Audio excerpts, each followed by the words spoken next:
আসসালামু আলাইকুম, রাজু আছি আপনাদের সাথে। কি অবস্থা সবার? সো আজকে আমার সামনে যে ফোনটা দেখতে পাচ্ছেন এই ফোনটার মডেল হচ্ছে ভিভো Y20। এই ফোনটাতে সমস্যা হচ্ছে ফোনটা বারবার বন্ধ হয়ে যায়, আবার মাঝে মধ্যে দেখা যায় হঠাৎ করে বন্ধ হয়ে আবার নিজে নিজে চালু হতে থাকে। সো এই সমস্যাগুলো কেন হয়, কিভাবে সমাধান করা যায় বিস্তারিত আলোচনা করব এই ভিডিওতে। চলুন শুরু করা যাক আমাদের আজকের এই ভিডিও।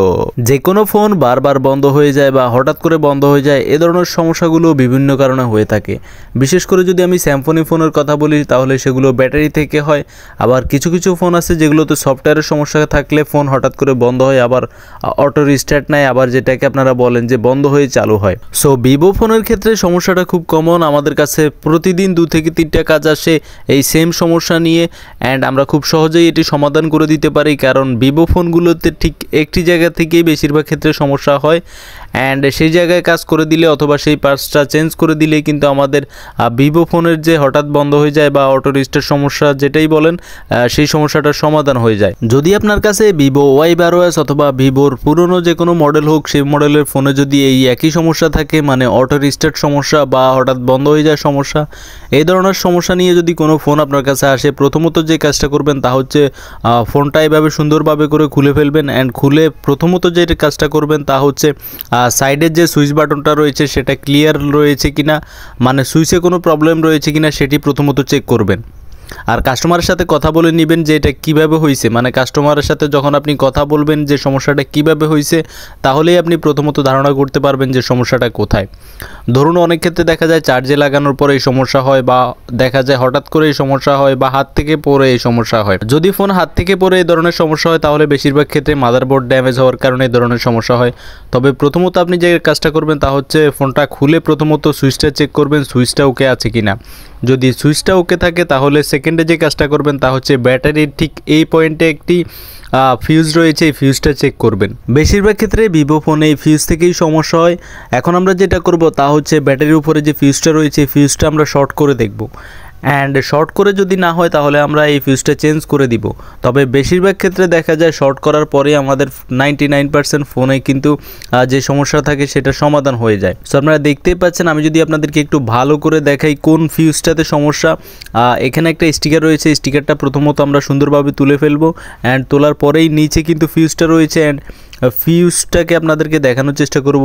বেশিরভাগ ক্ষেত্রে এখানের এই ফিউজটাতে সমস্যা হওয়ার কারণেই মূলত ফোনে অটো রিস্টার্ট সমস্যা বলেন, ফোন হঠাৎ করে বন্ধ হয়ে যায় বলেন, আবার অনেক সময় দেখা যায় ফোন বারবার বন্ধ হয়ে যায়। এ ধরনের সমস্যাগুলো মূলত এই ফিউজটা থেকেই হয়।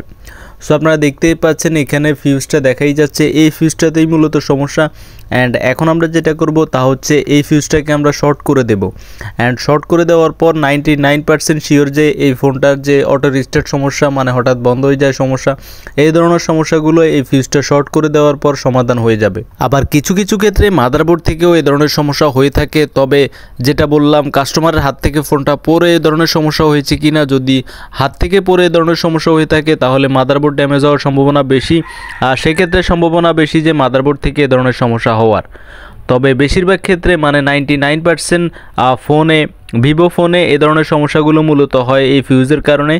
সো আপনারা দেখতেই পাচ্ছেন আমি ফিউজটাকে শর্ট করে দিয়েছি। এখন আমরা যেটা করব তা হচ্ছে ফোনটাকে সুন্দরভাবে আগের মতো করে ফিটিং করে ফেলবো, অ্যান্ড ফিটিং করে দেখব যে আমাদের যে সমস্যাটা ছিল সেটির সমাধান হয়েছে কিনা। সো আপনারা দেখতেই পাচ্ছেন আমি ফোনটার স্ক্রুগুলো খুব সুন্দরভাবে লাগাচ্ছি, অ্যান্ড সুন্দরভাবে স্ক্রুগুলো লাগানোর পর আমরা চালু করে দেখব যে আমাদের যে সমস্যাটা ছিল সেটির সমাধান হয়েছে কিনা। আর আরেকটা কথা হচ্ছে, আপনি যদি টেকনিশিয়ান হন তাহলেই শুধু মোবাইলটা খুলবেন, আর আপনি যদি সাধারণ মানুষ হন তাহলে ভুলেও মোবাইলটা খুলবেন না। কারণ হচ্ছে মোবাইলের মধ্যে অনেকগুলো জয়েন্ট পার্টস থাকে যেগুলো ছিঁড়ে যেতে পারে, যেমন সাইড রেবন অথবা ডিসপ্লে রেবন, এগুলাতে সমস্যা হতে পারে। সেজন্য অবশ্যই একজন টেকনিশিয়ানের কাছে গিয়ে তারপর কাজটা করাবেন। সো আমাদের ফোনটা কমপ্লিটলি ফিটিং করা শেষ। এখন আমরা যেটা করব তা হচ্ছে ফোনটাকে সুন্দরভাবে চালু করে দেখব যে আমাদের যে সমস্যাটা ছিল, মানে ফোনটা বারবার বন্ধ হয়ে যেত, সে ধরনের সমস্যাগুলোর সমাধান হয়েছে কিনা। সো আপনারা দেখতে পাচ্ছেন আমাদের ফোনটা চালু হয়ে গিয়েছে। সো এখানে চালু হতে কিছুটা সময় লাগে, কারণ ভিভো ফোনগুলো চালু হতে একটু সময় লাগে।